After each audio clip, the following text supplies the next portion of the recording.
Membaca berita bahwa pemerintah akan menalangi mega skandal Jiwasraya 20 triliun pakai APBN, maka saya komentar, wah seru ini bernegaranya. Selamat, baru tahu korupsi pejabat, korupsi di BUMN, kolusi kelompok pendukung dan oligarki ditanggung rakyat. Enak banget jadi pejabat sekarang ya, sirik gue, asli sirik. Dana talangan Jiwasraya mungkin ini solusi buat para nasabah Jiwasraya. Sisi lain, ini membuktikan keras kepalanya banyak pejabat bahwa nanti takut sistemik lah, mengancam ekonomi lah, takut nama baik hilang lah.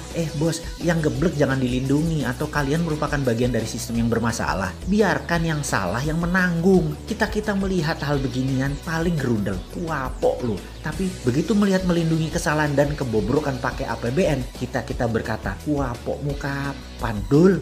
Makanya bernegara jangan berbisnis. Semua itu hanya sarana buat bancaan, bagi-bagi porsi. Lah enak yang dapat, terus yang hilang filenya di kejaksaan. Ya enak juga, wis cocok wis iki. Surga banget deh kesannya para kriminal di negara ini ya. Ini negara para berdebah emangnya. Ya nggak begitulah ngurus negara. Old mind dan old system harus diubah. Itu fundamental berpikir. Cara lama yang sudah puluhan tahun tidak mau diubah. Itu yang membuat kalian punya banyak uang di luar negeri kan ya. Karena itu nggak bakal kalian mau berubah. Lah enak, ngapain berubah? Oke lah, banyak yang sudah diubah saat ini di Indonesia. Kita akui ada pembangunan bagus, iya, tapi belum menunjukkan hasil positif. Kita belum jadi negara pemenang. Kita masih pakai GBHN negara lain. Kita masih kejepit di gambar map buatan orang lain atau negara lain. Kita tidak punya nation interest yang berdaulat. Paling hanya proyek negara dan anggaran yang dibicarakan.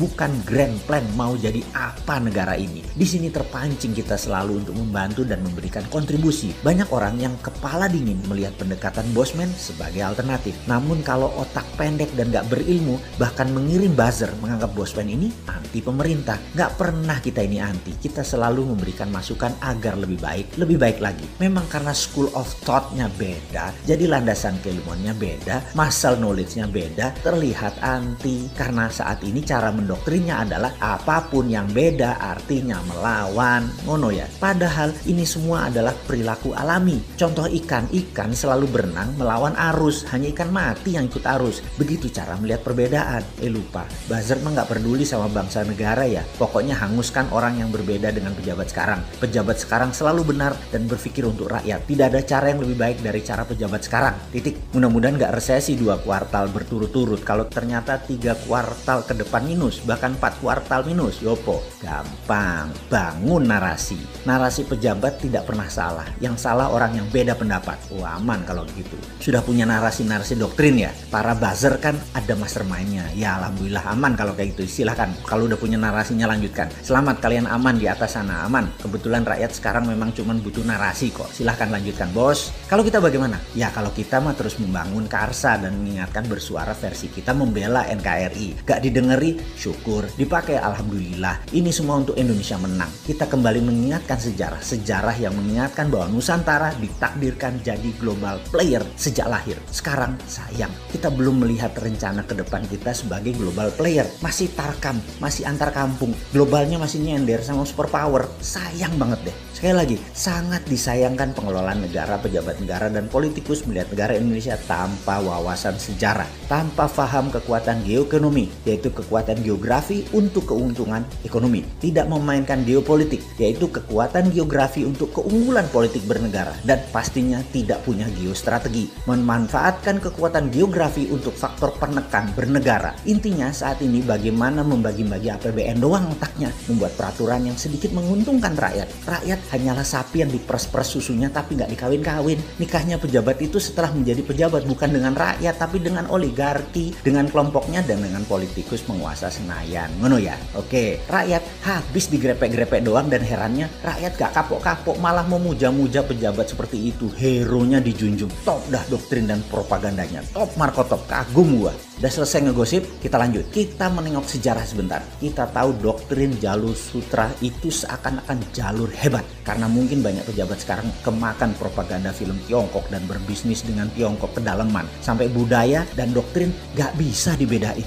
Jalur sutra di abad pertengahan mendadak jalurnya sepi. Kota-kota Eropa Timur dan Asia Barat yang tadinya jalur ekonomi mati hanya kurang dari 50 tahun. 50 tahun dari apa? Dari majunya dunia maritim perkapalan di abad 14 dan 15. Sehingga pada perjanjian Zaragoza, dunia dibagi oleh 2 raja laut Portugis di sisi timur, Spanyol di sisi barat. Ini kayak kita sekarang Tiongkok Amerika lah kira-kira ya. Spanyol ke Amerika Utara Selatan, Portugis ke India sampai timur jauh yaitu Nusantara. Jalur sutra kalau dengan jalur maritim atau maritim line tersebut beda. Jalur maritim lebih powerful. Jalur sutra musnah tinggal debu sekarang. Jalur maritim yang melewati Indonesia bahkan tidak berubah sejak zaman awal dunia maritim tahun 1511. Awal puncak penjelajahan mencari dunia baru, mencari sumber bahan baku baru. Dulu rempah adalah isi dari jalur maritim yang kemudian hari disebut jalur rempah atau spice route.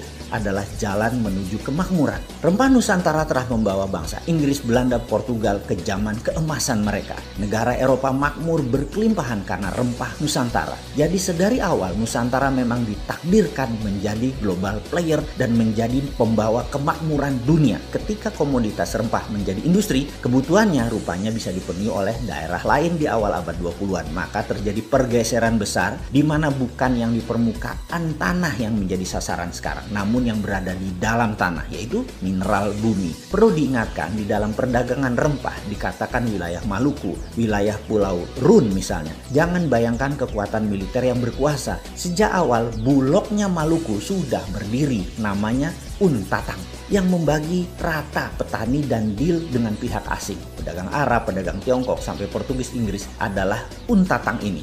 Baru ketika Belanda kemaru, greedy dan tamak, mereka membuang 15.000 penduduk wilayah penghasil pala tersebut, tinggal tersisa 1000-an dan ada banyak pembunuhan terjadi. Ini namanya perampokan atau state sponsor terrorism. Hasilnya diambil habis-habisan sampai jatuh nilai pala tadi, namun Belanda sudah kaya raya. VOC tepatnya kaya raya. Terus bergilir, kemudian masuklah ke komoditi lain yaitu karet, teh, kopi, coklat. Kemudian bahan baku tersebut semua akhirnya dikuasai oleh VOC. Apa pelajaran yang bisa ditangkap kali ini? Ingat, pelajaran bukan okupansi militer sejak awal, tetapi okupansi ekonomi. Jadi bagi saya, bullshit bekerja sama dengan Tiongkok dan IMF itu.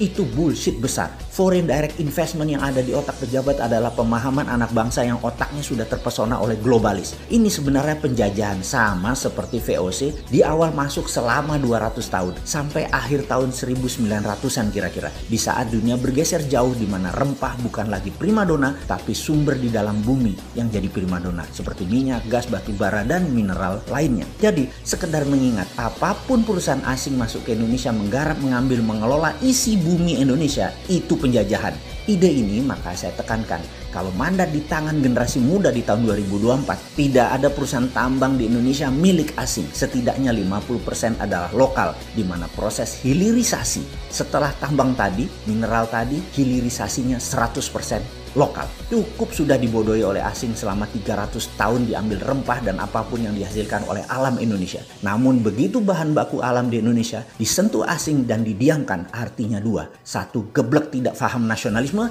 Yang kedua adalah memang kaki tangan asing.